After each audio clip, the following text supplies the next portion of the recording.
یو نظم به ووایم تاسو د دې نظم تسلسل مه دغه کوئ توجه به غواړم چې د دې نظم عنوان دی پلار.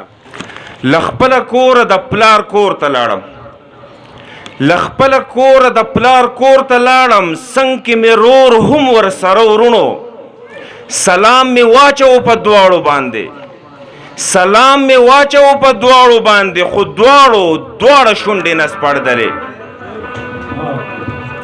زه هم په زړه کې څه پریشانه شومه چې آخر ولې دا یې ولې وکړل، خو بیا هم خیر دی اخر پلارو زما.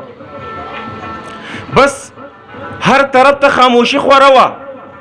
څه په حیرت مې پلار ته داسې ووې هغه زړه مینه دې نشته دی اوس، تا په اوږو به ګرځولمه زه، کامیاب له خدایه دې غوښتلمه زه، تا خو به زه په خپله سکول ته بوتلم، ما له تعلیم او تربیت دې راکو، تا به د ګوتې نه زه ونیولم، ما به ویل ما له نانۍ راواخله، نه تا به پرون تندي دکان ته بوتلم.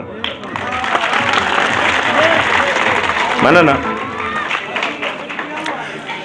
په سرو غرمو دې مزدورۍ کولې، خو زما خیر له دې خوارۍ کولې، زما د ملا د مضبوطیا دپاره د خپله ملا په پیټو ماته کړله، زما ارمان پوره کولو له دې خپل ارمانونه و نیمګړي پریښي، د دوه خبرو ارماني دي یمه، افسوس چې دا ارمان پوره دې نه کوم.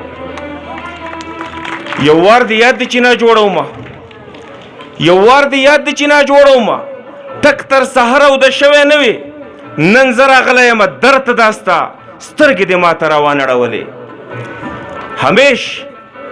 همیش زما د سر د سوري غم کې تا به په خپل سر منجیله ساتله، ما له خوراک له دې ریوړۍ راوړلې او تا به د اوسپنې نه چیچلې. مننه. راشه ما ختم د قرآن کړی دی، راشه ما ختم د قرآن کړی دی، راشه په خپل لاس مټایي وویشه، تا د حلال رزق طلب کولو نو ځکه ته حلال شوې پسې رڼې پولۍ دې د لاس وستایمه، که چاو دې پوند شونډې وستایمه، نن که هر څومره په تکلیف کې یمه تا په توده غېږ کې وننیومه، زما دې اوف قدر زغملی نه شو، تا به په سر ښکل کړم جی به دې ویل، نن که په چغو جاړم درته، خو ما ته جی او قربان ودې نه وې. نو ستا د خوبونو تعبیر نن پوره شو، نن چې په خپلو خپو زه ودرېدمه، نن چې زلمی شومه کامیاب شومه، زه په کامیابۍ جوړې ښه پیلمه، ستون د سلام جواب دې نه کوم ماته. خبرې ډېرې پارېدلې زړه کې، دې کې د هوش صادر په سر شو زما، ولاړ د پلار د قبر سر ته ومه، ولاړ د پلار د قبر سر ته ومه. مننه.